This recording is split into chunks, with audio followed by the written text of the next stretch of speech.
تفہیم القرآن سید ابو العلا مودودی سورہ توبہ آیات 38 تا 42 اعوذ باللہ من الشیطان الرجیم یا ایہا الذین آمنو، اے لوگوں جو ایمان لائے ہو۔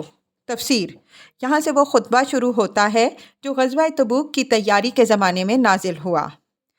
ما لکم اذا قیل لکم انفروا فی سبیل اللہ اثاقلتم الی الارض، تمہیں کیا ہو گیا ہے کہ جب تم سے اللہ کی راہ میں نکلنے کے لیے کہا جاتا ہے تو تم زمین سے چمٹ کر رہ گئے۔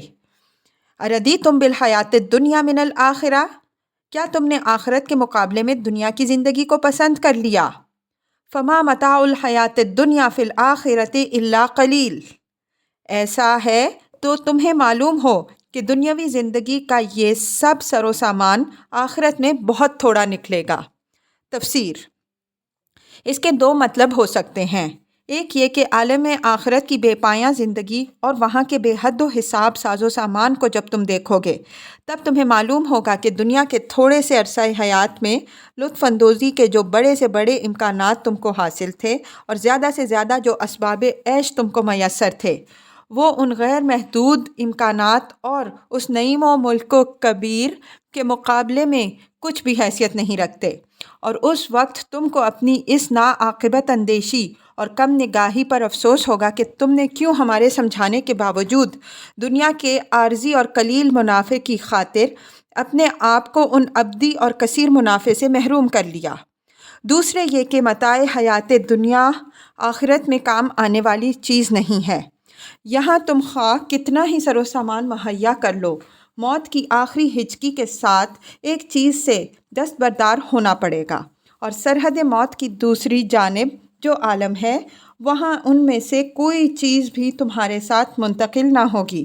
وہاں اس کا کوئی حصہ اگر تم پا سکتے ہو تو صرف وہی جسے تم نے خدا کی رضا پر قربان کیا ہو اور جس کی محبت پر تم نے خدا اور اس کے دین کی محبت کو ترجیح دی ہو۔ الا تنفروا يعذبكم عذابا علیما، تم نہ اٹھو گے تو اللہ تمہیں دردناک سزا دے گا۔ تفسیر: اسی سے یہ مسئلہ نکلا کہ جب تک نفیر عام جنگی خدمت کے لیے عام بلاوا نہ ہو، یا جب تک کسی علاقے کی مسلم آبادی یا مسلمانوں کے کسی گروہ کو جہاد کے لیے نکلنے کا حکم نہ دیا جائے، اس وقت تک تو جہاد فرض کفایہ رہتا ہے، یعنی اگر کچھ لوگ اسے ادا کرتے رہیں تو باقی لوگوں پر اس کی فرضیت ساقط ہو جاتی ہے۔ لیکن جب امام مسلمین کی طرف سے مسلمانوں کو جہاد کا عام بلاوا ہو جائے، یا کسی خاص گروہ یا کسی خاص علاقے کی آبادی کو بلاوا دے دیا جائے، تو پھر جنہیں بلاوا دیا گیا ہو ان پر جہاد فرض عین ہے، حتیٰ کہ جو شخص کسی حقیقی معذوری کے بغیر نہ نکلے اس کا ایمان تک معتبر نہیں ہے۔ وَيَسْتَبْدِلْ قَوْمًا غَيْرَكُمْ، اور تمہاری جگہ کسی اور گروہ کو اٹھائے گا۔ تفسیر: یعنی خدا کا کام کچھ تم پر منحصر نہیں ہے کہ تم کرو گے تو ہوگا ورنہ نہ ہوگا۔ در حقیقت یہ تو خدا کا فضل اور احسان ہے کہ وہ تمہیں اپنے دین کی خدمت کا ذری موقع دے رہا ہے۔ اگر تم اپنی نادانی سے اس موقع کو کھو دو گے تو خدا کسی اور قوم کو اس کی توفیق بخشے گا اور تم نامراد ہو کر رہ جاؤ گے۔ وَلَا تَضُرُّوهُ شَيْئًا، اور تم خدا کا کچھ بھی بگاڑ نہ سکو گے۔ وَاللَّهُ عَلَىٰ كُلِّ شَيْءٍ قَدِيرٌ، وہ ہر چیز پر قدرت رکھتا ہے۔ إِلَّا تَنْصُرُوهُ فَقَدْ نَصَرَهُ اللَّهُ إِذْ أَخْرَجَهُ الَّذِينَ كَفَرُوا ثَانِيَ اثْنَيْنِ، تم نے اگر نبی صلی اللہ علیہ وسلم کی مدد نہ کی تو کچھ پرواہ نہیں، اللہ نے اس کی مدد اس وقت بھی کی جب کافروں نے اسے نکال دیا تھا، جب وہ صرف دو میں دوسرا تھا۔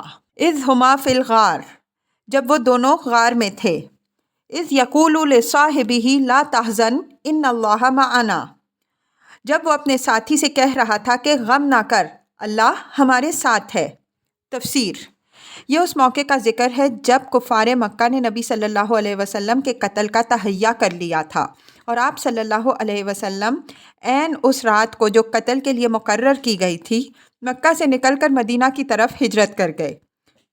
مسلمانوں کی بڑی تعداد دو دو چار چار کر کے پہلے ہی مدینہ جا چکی تھی، مکہ میں صرف وہی مسلمان رہ گئے تھے جو بالکل بے بس تھے یا منافقانہ ایمان رکھتے تھے اور ان پر کوئی بھروسہ نہ کیا جا سکتا تھا۔ اس حالت میں جب آپ صلی اللہ علیہ وسلم کو معلوم ہوا کہ آپ صلی اللہ علیہ وسلم کے قتل کا فیصلہ ہو چکا ہے، تو آپ صلی اللہ علیہ وسلم صرف ایک رفیق حضرت ابو بکر صدیق رضی اللہ عنہ کے ساتھ مکے سے نکلے، اور اس خیال سے کہ آپ صلی اللہ علیہ وسلم کا تعاقب ضرور کیا جائے گا، آپ صلی اللہ علیہ وسلم مدینہ کی راہ چھوڑ کر جو شمال کی جانب تھی، جنوب کی راہ کی طرف چلے۔ یہاں 3 دن تک آپ صلی اللہ علیہ وسلم غار ثور میں چھپے رہے۔ خون کے پیاسے دشمن آپ صلی اللہ علیہ وسلم کو ہر طرف ڈھونڈتے پھر رہے تھے۔ اطراف مکہ کی وادیوں کا کوئی گوشہ انہوں نے ایسا نہ چھوڑا تھا جہاں آپ صلی اللہ علیہ وسلم کو تلاش نہ کیا ہو۔ اسی سلسلے میں ایک مرتبہ ان میں سے چند لوگ عین اس غار کے دہانے پر بھی پہنچ گئے جس میں آپ صلی اللہ علیہ وسلم چھپے ہوئے تھے۔ حضرت ابو بکر صدیق رضی اللہ عنہ کو سخت خوف لاحق ہوا کہ اگر ان لوگوں میں سے کسی نے ذرا آگے بڑھ کر غار میں جھانک لیا تو وہ ہمیں دیکھ لیں گے، لیکن نبی صلی اللہ علیہ وسلم کے اطمینان میں ذرا فرق نہ آیا، اور آپ صلی اللہ علیہ وسلم نے یہ کہہ کر حضرت ابو بکر صدیق رضی اللہ عنہ کو تسکین دی کہ غم نہ کرو، اللہ ہمارے ساتھ ہے۔ فَأَنزَلَ اللَّهُ سَكِينَتَهُ عَلَيْهِ وَأَيَّدَهُ بِجُنُودٍ لَّمْ تَرَوْهَا۔ اس وقت اللہ نے اس پر اپنی طرف سے سکون قلب نازل کیا اور اس کی مدد ایسے لشکروں سے کی جو تم کو نظر نہ آتے تھے۔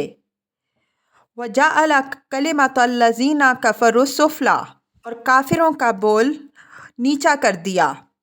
وَكَلِمَةُ اللَّهِ هِيَ الْعُلْيَا، اور اللہ کا بول تو اونچا ہی ہے۔ وَاللَّهُ عَزِيزٌ حَكِيمٌ، اور اللہ زبردست اور دانا و بینا ہے۔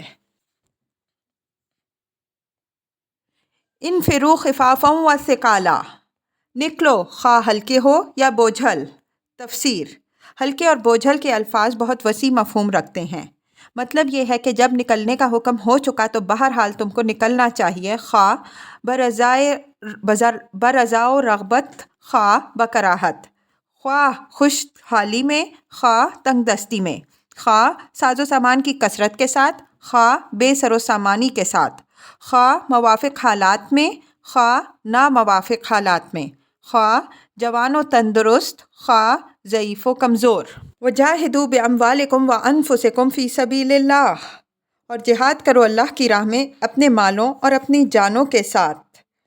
ذالکم خیر لکم ان کنتم تعلمون، یہ تمہارے لیے بہتر ہے اگر تم جانو۔